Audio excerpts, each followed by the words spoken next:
You know, I was speaking to the head of Mexico because I complain constantly about people pouring in. Now our border is the strongest border we've ever had. We've gone from the worst border ever in history to the strongest border.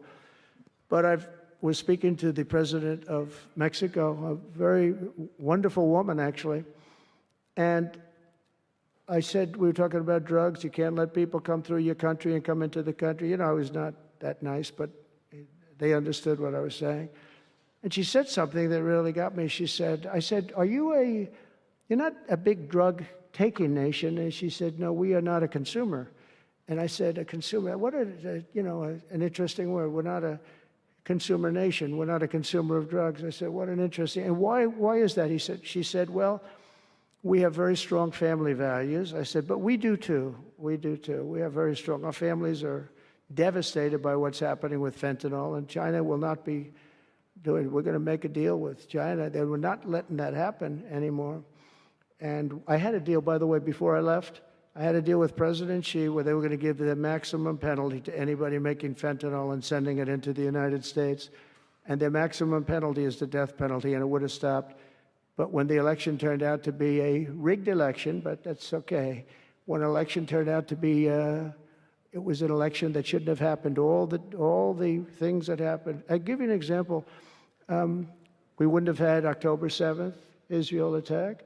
We wouldn't have had Ukraine and Russia fighting. We wouldn't have had inflation. We wouldn't have had all of these things that, happened. But in speaking with her, she said about family values, I said, well, you're not really saying anything there because we have great families too. We have great family values.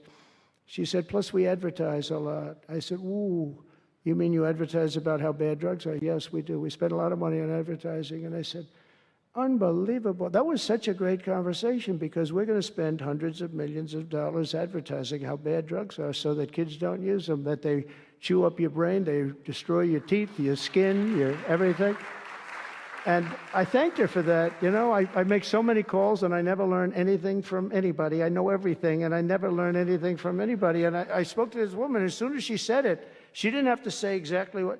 I said, exactly. What a great idea. And I think we're going to have, and I saw pieces of it, we're going to go in with $100 million and then another $100 million initially.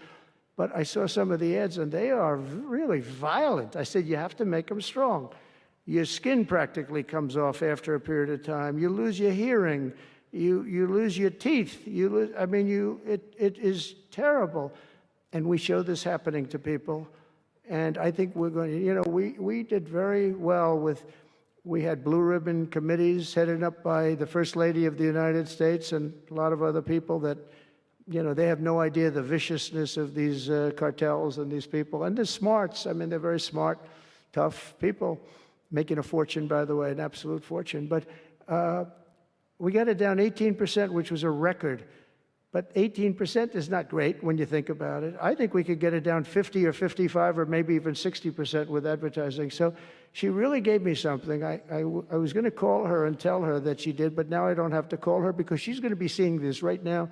So to the president of Mexico, thank you very much. I appreciate it. But we're going to do a great advertising campaign saying how bad it is, how drugs are so bad for you.